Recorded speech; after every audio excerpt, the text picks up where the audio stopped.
Hace poco tiempo que Platón ha vuelto de su segundo viaje a Siracusa. Está en la academia, hablando con sus alumnos. Trata de explicarles lo difícil que le resulta convencer a los políticos para que acepte su concepción del Estado, lo que le cuesta sacar adelante su proyecto. Carecen de constancia. No tienen verdadero interés los reyes en el estudio de la dialéctica. No entienden que su dominio les convertiría en hombres justos y en buenos gobernantes. Sin embargo, él no está dispuesto a renunciar. Habla a sus alumnos de la muerte de Sócrates y cómo ésta se produjo precisamente porque tomaban decisiones personas que no estaban preparadas para tal fin. Quiere inculcarles la idea de que el gobernante ha de alcanzar el conocimiento de las ideas y particularmente de la idea de bien. Sólo de esa manera podrá dirigir con sabiduría la polis. Sólo así se convertirá en el filósofo rey. Pero eso no es todo. Piensa que para que la ciudad tenga un buen funcionamiento, ha de jugar en ella un papel esencial la idea de justicia. Cree que el Estado tiene, al igual que el alma, una estructura tripartita. Es decir, igual que en el alma se distinguen tres partes, en el Estado aparecen claramente diferenciadas tres clases sociales: gobernantes, guerreros y artesanos. Les está explicando a sus alumnos que cada una de esas clases sociales se identifica con una parte del alma: los gobernantes con el alma racional, los guerreros con el alma irascible y los artesanos con el alma concupiscible. Entonces, de la misma manera que un hombre será justo cuando haya armonía entre las tres partes de su alma, en el Estado habrá justicia cuando haya armonía entre las tres clases sociales. Y esto ocurrirá cuando cada clase social haga lo que debe y además lo haga correctamente. Los gobernantes deberán dirigir al Estado con sabiduría, los guerreros defender al Estado con fortaleza y los artesanos sostenerlo económicamente. Y además deberán ser moderados y por tanto dejar el papel rector a los filósofos, a quienes le corresponde por naturaleza. Sí, definitivamente esa sería la manera mediante la cual la polis funcionaría correctamente. Un alumno ha pedido tímidamente la palabra. Quiere que Platón les cuente cómo se defendió Sócrates ante el tribunal que le condenó a muerte. A Platón no le gusta hablar de esas cosas, pero ante la existencia de sus alumnos no le queda más remedio que contarlo. Su mente ya vuela hacia el pasado en pos de los recuerdos.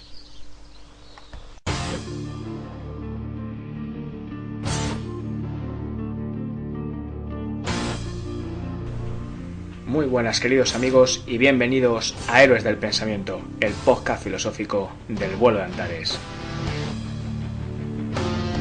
¿Qué tal? ¿Cómo estáis? Espero que bien, espero que la vida os sonría, que la suerte os sea propicia y que dispongáis de esos minutos de siempre para compartir con nosotros y con el maravilloso e inigualable mundo de la filosofía.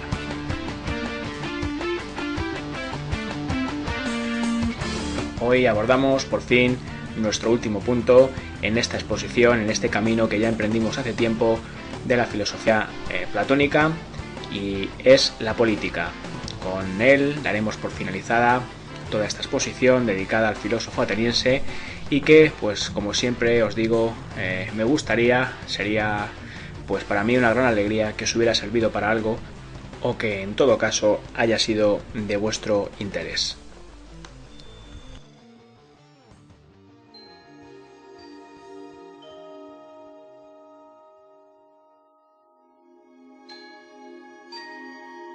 Vamos a empezar con el asunto. Esto ya está prácticamente hecho. Espero que la mayoría de vosotros hayáis llegado hasta aquí conmigo, que no os hayáis bajado del barco hace tiempo, y eso seguro que es una buena noticia. Empezamos pues con la política y vamos a ver si somos capaces de delinear, de describir, de explicar sus aspectos más importantes. Bueno, hay algo en lo que no he insistido especialmente durante todos estos puntos y quizá debería haberlo hecho. Esta cuestión no es otra que Pues el hecho de que Platón es fundamentalmente un pensador con intereses políticos. Su obra, no sé si decir más importante, pero bueno, quizá una de las más importantes sin duda es La República, y tiene entre otros fines el de diseñar el sistema político ideal, es decir, cómo tiene que estar gobernada la polis. Cuando hablamos de la vida de Platón, sabéis que hubo un acontecimiento fundamental que marcó su reflexión y su pensamiento, su quehacer intelectual. Este hecho fue la muerte de Sócrates. Sócrates, la democracia lo condenó a muerte de una manera a todas luces injusta. Antes Sócrates también había tenido problemas con la aristocracia, con el gobierno de los 30 tiranos, si queréis, creo que está mejor dicho así. Y bueno, lo cierto es que Platón se dio cuenta de que, bueno, pues fundamentalmente los políticos eran, en líneas generales, personas bastante corruptas, que la democracia en particular era un mal sistema de gobierno en el que gobernaba gente que no estaba preparada, con un escaso conocimiento, que tomaban decisiones sin ningún criterio, y él creyó que era muy importante dedicar su esfuerzo intelectual a diseñar un sistema político ideal, es decir, a diseñar el mejor sistema político posible para la polis. ¿Cómo hizo esto Platón o a qué conclusiones llegó? Es lo que vamos a intentar explicar ahora. También es verdad, y lo contamos cuando hablamos de los diálogos, que Platón, bueno, pues al final de su vida cayó en un cierto pesimismo. Esto fue motivado porque él viajó varias veces a Sicilia, como recordaréis, e intentó poner en práctica este sistema. No le salió bien y bueno, al final perdió un poco la fe en lo que él desde el principio creyó, pero nosotros vamos a exponerlo aquí porque es uno de los aspectos o los núcleos básicos de la filosofía de Platón, y por eso vamos a intentar explicarlo, su pensamiento político. Bueno, para hablar de la política de Platón me gustaría establecer una distinción en 3 puntos. El primer punto sería la justicia en el Estado, el segundo punto sería el gobierno del sabio, y el tercer punto lo podríamos llamar regímenes políticos, o si queréis, enfermedades del Estado, porque los regímenes políticos de los que vamos a hablar ahí en ese tercer punto son más bien todos negativos. Bueno, vamos pues con el primero, la justicia en el Estado.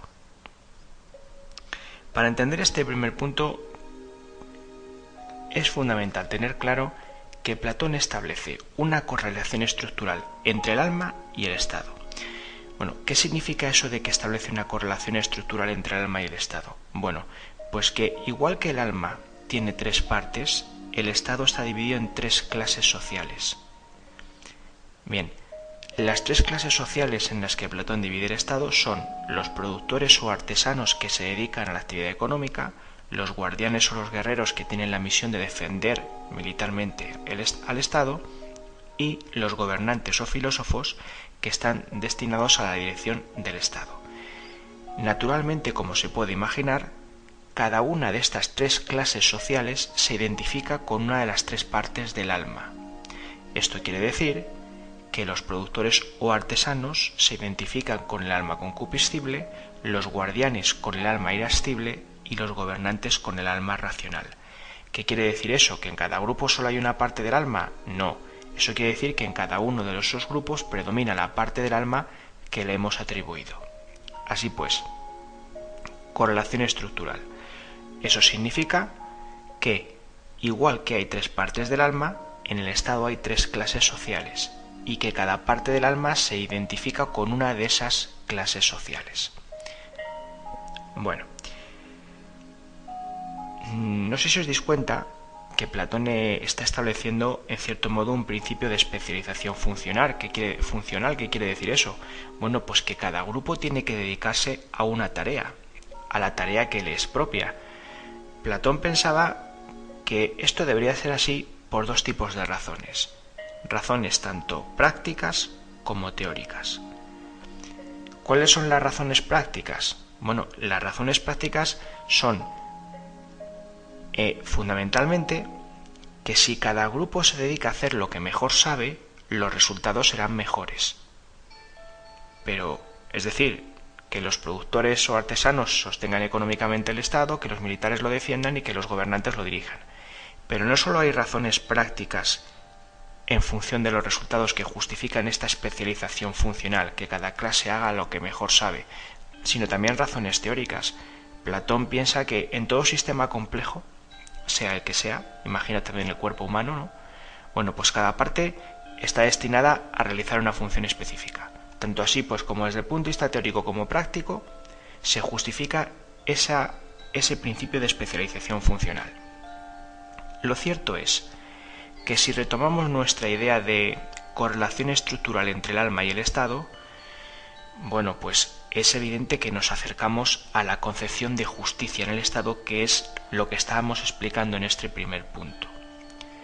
¿Qué es la justicia en el Estado para Platón? Bueno, pues si la justicia a nivel individual era la armonía entre las tres partes del alma, significando esto que cada alma realice su función y lo haga de manera virtuosa, pues análogamente la justicia a nivel estatal será que cada clase social cumpla con su función y lo haga correctamente, es decir, de acuerdo con la virtud que les propia. ¿Esto qué quiere decir? Pues que los gobernantes dirijan al Estado, gobiernen con prudencia o sabiduría, que los guardianes o los militares defiendan al Estado con fortaleza o valor y que los artesanos o los productores lo sostengan económicamente y sean moderados, es decir, que dejen el papel rector a la clase social que por naturaleza le corresponde, que son los filósofos. Así pues, justicia en el Estado es la armonía entre las tres clases sociales, que se producirá cuando cada clase social cumpla con su función y además lo haga correctamente, virtuosamente, de acuerdo con la virtud que les propia. No olvidéis que hemos establecido una relación entre cada parte del alma y cada clase social. Muy bien, vamos con el segundo punto, el gobierno del sabio. Ya más o menos esto lo tenemos bastante, o lo deberíamos de tener bastante claro. ¿Quién tiene que gobernar en opinión de Platón? Bueno, pues en opinión de Platón no tienen que gobernar ni los más fuertes, ni los más valientes, ni el pueblo, no. Para Platón tiene que gobernar el sabio, el filósofo. A él le corresponde por naturaleza gobernar. Las otras dos clases sociales tienen que someterse a los dictados de la clase de los filósofos, porque estos están preparados para gobernar. Aquí lo que Platón, el sistema político que Platón modo proponiendo, bueno, pues es una, si queréis, aristocracia, pero una aristocracia no que tenga que ver, pues, con, digamos, la nobleza familiar, pertenecer a una familia de buena cuna o ni mucho menos tener poder económico. Aquí Platón lo que realmente está proponiendo es una aristocracia basada en el saber, en el conocimiento. Los aristos, aquí los mejores, tienen que ser los sabios. ¿Por qué? Bueno, pues porque los sabios, los que han alcanzado, o sea, los filósofos, los que han alcanzado el conocimiento de la idea de bien, son los que realmente están preparados para gobernar. Ellos han llegado al conocimiento de las ideas, y sobre todo a la idea de bien. Y esa idea de bien, que es, por cierto, la culminación de todo saber tanto teórico como práctico, nos proporciona, por tanto, el conocimiento, la captación del orden y estructura de todo lo real, esto desde el punto de vista teórico, y también, digamos, el conocimiento de las normas de toda ordenación moral y política, eso desde un punto de vista práctico. ¿Qué quiere decir esto?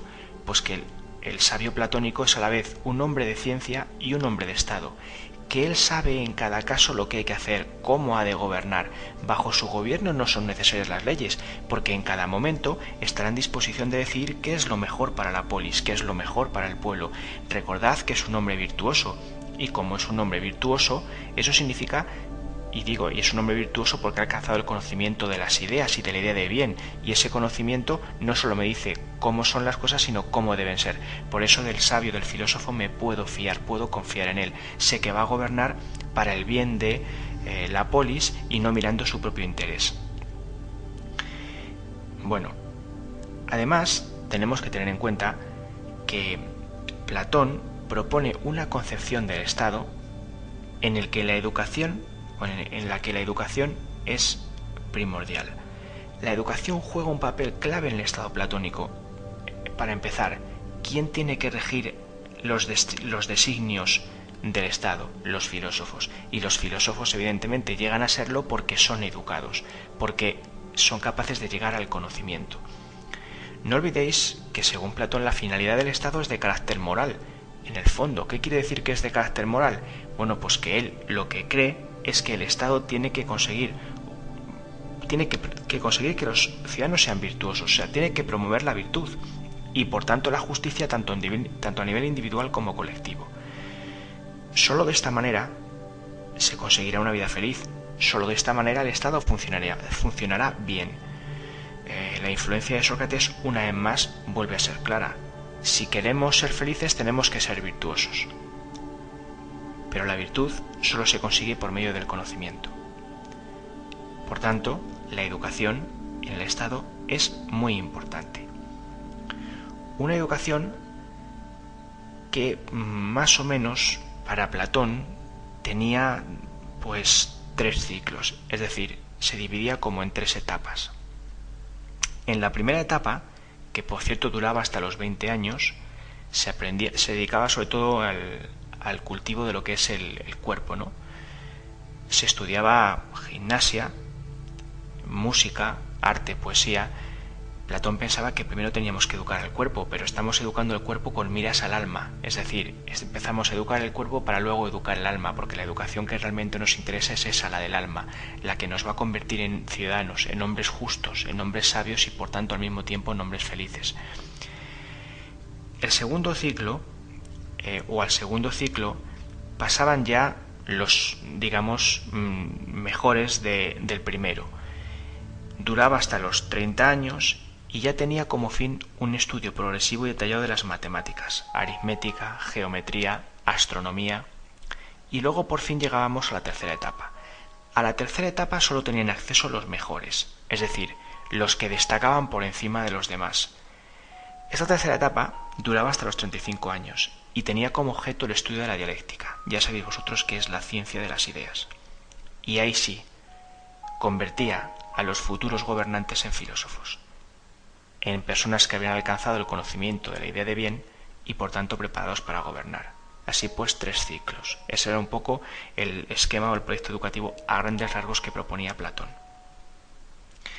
La educación era tan importante que tenía que correr a cargo del Estado. El Estado se encargaba de educar a los individuos, a los ciudadanos desde pequeños. Y aquí Platón, pues tomó una serie de medidas un poco radicales. Según, se nos cuenta o según se ha podido intuir de sus escritos, parece ser que Platón incluso pensaba que había que eliminar la propiedad privada e incluso la posibilidad de tener familia de las clases sociales, digamos, rectoras, de los guerreros y de los gobernantes. ¿Para qué? Pues sobre todo para que estos no tuvieran la tentación de utilizar el poder que tenían en su propio beneficio. Los filósofos como rectores del Estado y los guerreros que tenían el poder militar.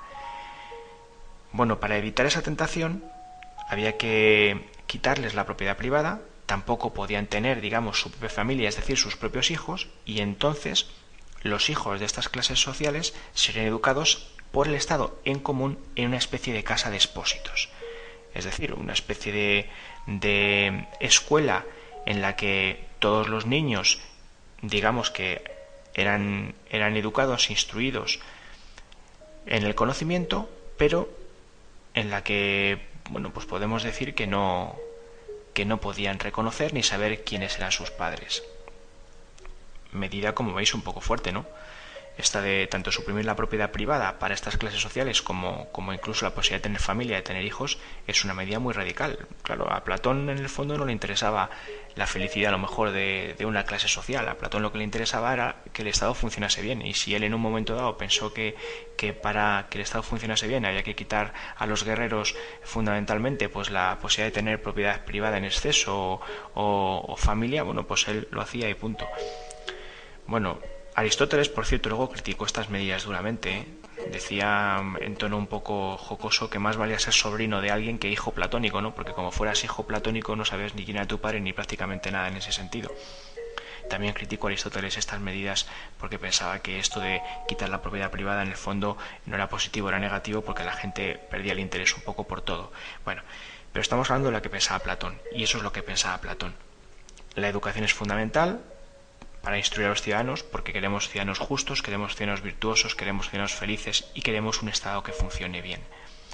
Pero para evitar correr riesgos, pues íbamos a quitar la propiedad privada a la clase social de los guerreros, de los dirigentes, sobre todo de los guerreros, porque bueno, pues así evitamos tentaciones de que el poder que tienen lo utilicen en su propio beneficio. Así, incluso sus hijos serían educados en común por el Estado en una especie de casa de expósitos y no conocerían quiénes eran sus padres ni los padres quiénes eran sus hijos. Bueno, es verdad, sabéis, que Platón con el tiempo perdió un poco de fe en sus opiniones. En su última etapa acabó dudando de su concepción del filósofo rey. Le dio tal vez un papel más importante a las leyes, unas leyes rígidas, aunque en cualquier caso él pensó siempre que a la razón le correspondería gobernar, y que si el gobierno diera de regirse por unas leyes, pues estas leyes tendrían que ser expresión de la razón. Es decir, unas leyes hechas, realizadas, escritas desde un punto de vista racional, aunque en última instancia corrieran a cargo, esa realización corriera a cargo de una especie de tribunal o consejo supremo, pero bueno, esto es ya un poco al final de su vida. Aquí la concepción que nos interesa en este segundo punto es el gobierno del sabio, el gobierno del filósofo rey, que sabéis que para Platón es el que tiene que gobernar porque sabe en cada momento lo que tiene que hacer, porque ha alcanzado el conocimiento, la idea de bien, y por tanto porque es alguien virtuoso en quien se puede confiar. Eso al menos en principio, aunque aquí también hay una especie de pequeña contradicción, ¿no? Si tú puedes confiar en el filósofo, ¿por qué quitar la propiedad privada? Bueno, realmente también esta es una medida que yo creo que Platón concibió realmente más que para los filósofos, para los guerreros, de los que yo creo que se fiaba menos, ¿no? Fundamentalmente eso. Y con esto llegábamos un poco al final, al tercer punto de la política, que son los distintos regímenes políticos o las enfermedades del Estado. Digo enfermedades del Estado porque Platón, pues aquí va a explicar regímenes políticos que son negativos. No va a explicar esa aristocracia del saber del filósofo rey que destaca sobre los demás, sino que va a explicar sistemas políticos que surgen por degeneración del primero. Bueno, estos sistemas políticos son por orden los siguientes. Recordad que todos son más bien negativos, son degeneraciones del primero, que parten del primero y no son, digamos, adecuados o correctos. Son la timocracia, la oligarquía, la democracia y la tiranía. Empezamos por el primero. ¿Qué es la timocracia? El gobierno de los militares, el gobierno del ejército. Es una degeneración de la aristocracia. Los hombres de acción, la clase de los militares, toma el poder, y este gobierno se caracteriza porque los militares utilizan ese poder que tienen para su propio beneficio. No gobiernan en función de la polis, sino que gobiernan en función del interés propio de cara a la prosperidad personal. Ya os he dicho que sobre todo la medida esta de suprimir la propiedad privada sobre todo estaba concebida de cara a los guerreros, y aquí veis un poco como Platón plantea esa posibilidad de que los militares tomen el poder por las armas y que lo utilicen en su propio beneficio.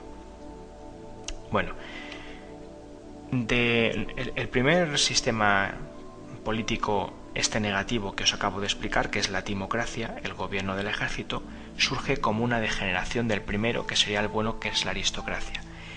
Pero cuando, digamos, la timocracia, el primer sistema político negativo, degenera, surge la oligarquía. La oligarquía es el gobierno de las personas poderosas, adineradas, que compran a los militares y ejercen el poder. Por supuesto, es un gobierno basado en la codicia, no basado en la virtud. Es un gobierno que lo único que busca es enriquecerse. Las personas adineradas han comprado a los militares, pero intenta el gobierno enriquecerse aún más y explotar a las otras clases sociales. Cuando la situación se hace insostenible, nos encontramos el siguiente sistema de gobierno, que es degeneración de la oligarquía, que es la democracia. El pueblo está en una situación ya poco más o menos que imposible de aguantar y toma el poder, la democracia. Pero claro, la cuestión es que el pueblo ejerce el poder, de una manera particular. Este sistema de gobierno democrático sí se caracteriza por la libertad e igualdad, pero esto, aunque pudiera parecer positivo, no lo es. ¿Por qué? Porque este sistema político, caracterizándose por la igualdad, obvia algo que para Platón deja de lado, mejor dicho, algo que para Platón es evidente, y es que no todos somos iguales. Entonces, ¿qué pasa? Que en este sistema de gobierno todo el mundo más o menos hace y dice lo que quiere. Los pobres se igualan a los ricos, los ignorantes a los sabios, los corruptos a los virtuosos. Esto parece la televisión de hoy en día, por cierto. Digo esto de que los ignorantes se igualan a los sabios. No tenemos más que ver la tele y aparece gente perorando ahí de una manera espectacular que no tienen... en fin, me callo, no sigo por ese camino. Me voy a morder la lengua. Entonces, pues eso, ¿no? Los corruptos se igualan a los virtuosos. Y la dirección del Estado entonces no se reserva a las personas que son capaces de llevarlo, sino a personas que no están preparadas, a personas que no son capaces de tomar decisiones en base a criterios, en base a la razón, y entonces ocurren cosas o se toman decisiones como la muerte de Sócrates, porque hay gente que no está preparada para gobernar y gobierna. Por eso para Platón la democracia es un mal sistema de gobierno. Recordad, llevamos el primero, la timocracia, gobierno de las clases militares, que es una degeneración del sistema bueno, que es la aristocracia. Después la oligarquía, los hombres ricos que compran a los militares para enriquecerse. Después, cuando el pueblo no puede sostener más esto, democracia, que es el pueblo el que gobierna, pero gobierna en base a criterios que no son admisibles y toma decisiones que son injustas. Cuando el caos reina, surge el último sistema de gobierno, que es la tiranía. Se erige un tirano, una persona que asume sobre sus hombros la responsabilidad o la carga de instaurar el orden. Y para Platón, la tiranía, el gobierno de un tirano, es la degeneración política tal vez extrema. Es la consecuencia del desorden de las guerras civiles fruto de la democracia, ¿no? Aquí la inestabilidad es absoluta en la democracia. ¿Y qué pasa? Se erige un tirano, se erige como salvador. Pero claro, el tirano al final acaba convirtiéndose en alguien omnipotente y en el fondo se corrompe y atemoriza a los otros y por tanto también la tiranía es un mal sistema de gobierno.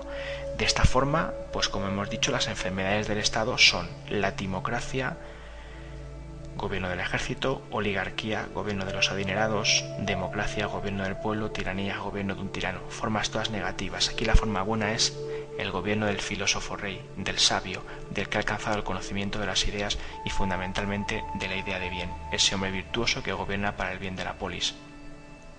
Y de alguna manera con esto llegamos al final de la exposición. Hemos hablado de la justicia en el Estado, armonía entre las tres clases sociales. Hemos hablado del gobierno del sabio. Para Platón tienen que gobernar los filósofos, la clase más preparada desde el punto de vista intelectual. Solo ellos tomarán las decisiones que son correctas.